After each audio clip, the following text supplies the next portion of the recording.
গাছ আমরা একটু দেখে আসছি। ময়মনসিংহ বাবুখালী ব্রহ্মপুত্র নদ। এই গাছপালাগুলি দেখতে পাচ্ছেন। এই দেখুন নদীর ভিউটা কত সুন্দর দেখা যাচ্ছে। মূলত পানি নেই তো, এখন শীত সিজন, শুকিয়ে গেছে নদী। পানিতে ভরা থাকলে আরো সুন্দর দেখা যায়। এই নৌকাগুলি এপার ওপার পারাপার করে।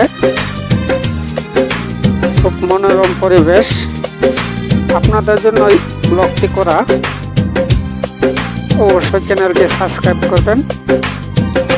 আমার চ্যানেলের নাম হলো Babukhali TV official. Babukhali TV official. আপনারা দেখতে থাকুন।